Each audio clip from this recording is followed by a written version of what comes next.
올해가 진짜 유독 역동적인 변화가 많은 것 같지 않나요? 사실 KG 모빌리티는 작년부터 이슈가 시작돼서 이제는 슬슬 새로운 이슈가 좀 찾아와줘야 할 때인 것 같고요. 올해는 한국제임이 주목을 많이 받고 있잖아요. 솔직히 이게 좀 놀라울 수밖에 없는 게 불과 1년 전까지만 해도 어땠나요? 한국제임이 신차를 출시해서 잘 팔리면 손에 장을 치신다고 하는 사람들도 꽤 많았거든요. 심지어 국내에서 철수하려고 각제는 회사 차를 왜 사주냐는 비판도 있었는데 말 그대로 하루아침에 모든 게 확 뒤집혔잖아요. 트랙스가 아주 중요한 역할을 했는데 여기서 끝이 아닙니다. 최근에 트레일블레이저 페이스리프트 그리고 이코노스 풀체인지 모델 소식까지 다뤄드렸는데 여기서 끝나는 게 아니더라고요. 앞으로도 국내에 신차가 계속 출시될 예정인데 기다리고 계시던 분들께는 미리 축하드립니다. 어떤 차가 출시되는지 지금부터 총정리해드리겠습니다.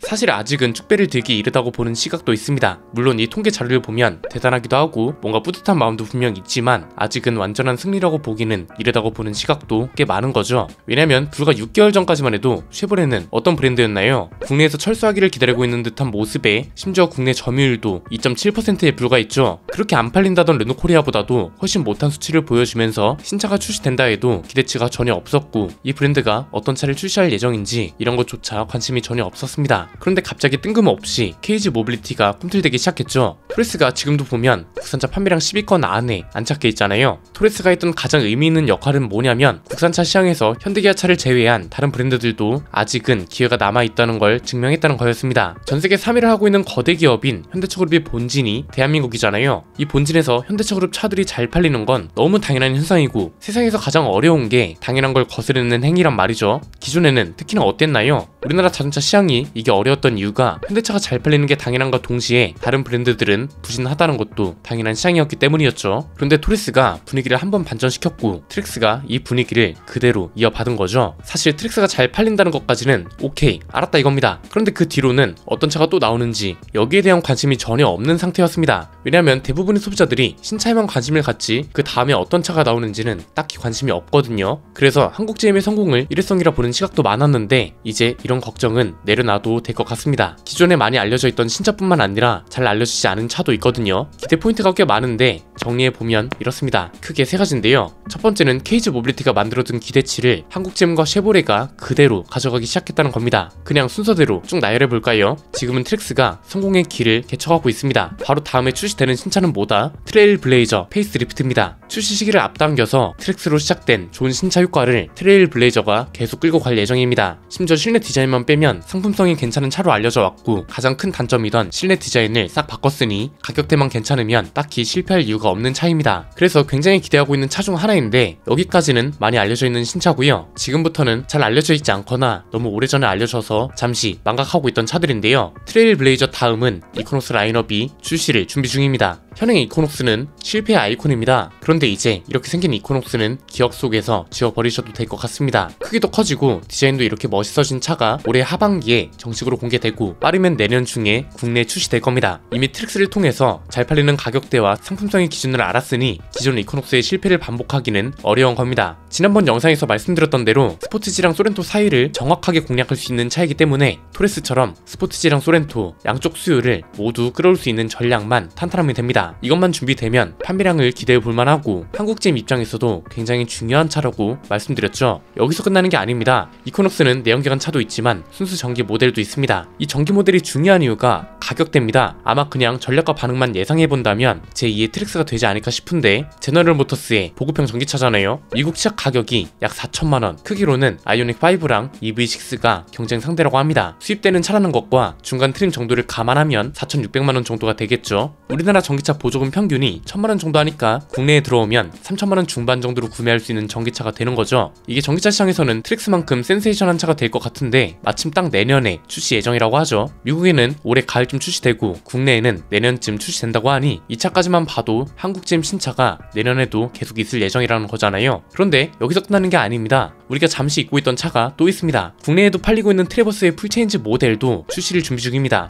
외관 디자인은 현행 모델도 워낙 좋아서 딱히 말할 게 없고요. 얘도 사실 실내가 문제였잖아요. 그런데 실내가 에스컬레이드처럼 큰 디스플레이가 강조되는 레이아웃으로 바뀐다고 말씀드렸죠. 출시 시기는 내년 하반기쯤이라고 하니 국내 출시는 2년 뒤 상반기 정도가 될 걸로 보입니다. 두 번째는 지금 쭉 살펴보신 것처럼 잘 팔릴만한 차들이 계속해서 나온다는 겁니다. 여기서 중요한 건 단순히 신차를 많이 출시하는구나 이렇게만 볼 문제가 아니란 거죠. 이건 어떻게 해석을 해야 하냐면 기존 한국 GM 쉐보레의 가장 큰 문제점이 극복되고 있다는 걸 중점적으로 봐야 합니다. 기존 한국 GM은 어땠나요? 가격 문제 이전에 신차 출시를 애초에 안 하거나 출시를 해도 시기가 너무 엉망이었다는 문제가 있었죠. 잘 팔릴만한 차들은 심지어 상품성 개선이 거의 없었습니다. 다른 경쟁 차종들은 2번 이상 신모델이 나올 동안 한국 GM 차들은 거의 그대로인 경우가 많았는데 출시를 한다 쳐도 너무 늦게 출시한다는 것도 문제였습니다. 예를 들면 미국에서는 이미 페이스리프트나 풀체인지를 앞두고 있는 차인데 뒤늦게 한국에는 신차라고 출시하면서 이건 또 이거대로 욕을 먹었단 말이죠. 그런데 지금은 전혀 그렇지 않죠. 한국이 생산 기지로서 굉장히 큰 역할을 하기 시작했습니다. 그리고 트랙스가 시장에서 통한다는 게 증명되고 나서부터 신차 출시를 하는 자세부터 달라졌잖아요. 앞에서 살펴본 것만 봐도 어떤가요? 르노코리아는 신차가 1년에 한 번 나올까 말까 하고 있습니다. 그런데 한국 GM은 올해 벌써 트랙스 포함 2종이나 출시가 되고요. 내년에도 이코노스 내연기관 모델하고 순수 전기 모델 그리고 2년 뒤에는 트래버스 풀체인지 모델도 나온다는 거잖아요. 올해 포함 3년 동안 신차 라인업이 계속 존재한다는 겁니다. 기존에 우리가 알고 있던 한국 GM은 이런 회사가 아니었습니다. 올해 거슬러 올라갈 필요도 없습니다. 당장 볼트 EUV도 어땠나요? 사전계약 기록도 그렇게 좋았다면서 정작 배터리 이슈로 리콜이 된 이후에 배정 물량을 신경 쓰지 못해서 추구도 못했습니다. 추구가 어려운 와중에 연식 변경이 되면서 가격은 300만원이나 올라갔고요. 사실상 국내 고객들을 전혀 신경 쓰지 못하고 있다가 고작 1년도 안 돼서 이렇게 다른 모습을 보여주고 있다는 게 놀라울 따름인 거죠. 세 번째는 이게 국내 자동차 시장에 어떤 영향을 주는지가 중요합니다. 사실 국내 자동차 시장 하면 현대차그룹 이야기를 할 수밖에 없습니다. 현대차그룹 입장에선 전방위적인 수비가 필요해진 상황이죠. 한마디로 골치가 꽤 아픈 상황이 됐다는 건데 여기서 구분해야 할 건 이겁니다. 설마 아직도 이렇게 생각하는 분들은 없을 것 같은데 쉐보레 때문에 현대차가 휘청인다?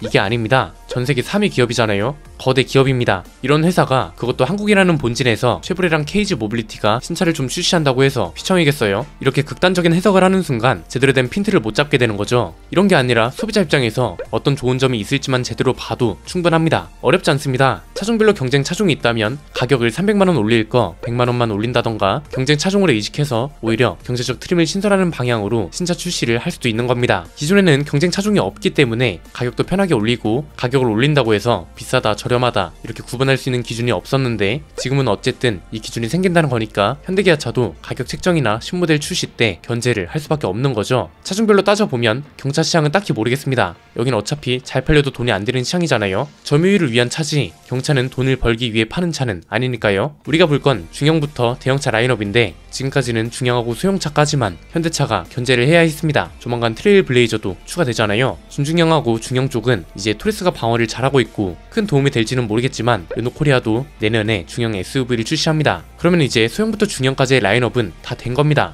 남은 건 대형차 라인업인데 여기서는 이제 트래버스 같은 차들이 큰 역할을 하게 되겠죠. 지금 팔리고 있는 트래버스랑 똑같이 생각하면 안 되는 게 현행 트래버스는 한국 GM 분위기가 굉장히 안 좋을 때 나왔습니다. 그래서 애초에 사람들이 관심조차 안 가졌고 시내 디자인 같은 것도 우리 소비자들 취향이 아니었다고요. 그런데 지금은 다르죠. 트랙스가 기대치를 많이 올려뒀기 때문에 일단 출시만 됐다 하면 관심을 많이 받을 거고 의외로 가격이 저렴하다는 사실도 지금보다 훨씬 많은 사람들이 알게 될 겁니다. 지금 국산 대형 SUV 시장 가격대를 보면 펠리세이드가 3,867만원부터 5,470만원까지입니다. 모하비는 5,016만원부터 6,180만원까지고요. 트래버스는 400만원 할인이 들어가서 5,187만원부터 6,145만원 정도란 말이죠. 이미 국산 SUV랑 가격대가 완전히 겹치고 심지어 미국산 대형 SUV에 V6 가솔린 엔진을 장착합니다. 여기서 중요한 게 이제는 국내 소비자들도 점점 쉐보레를 구분하는 기준도 명확해지고 있다는 거죠. 트래버스 같은 차들은 미국에서 생산된다는 걸 알기 때문에 수입차라는 걸 제대로 압니다. 미국 차인데 국산차랑 가격이 차이가 안 나거나 오히려 저렴하다, 심지어 실내까지 고급스럽게 나온다,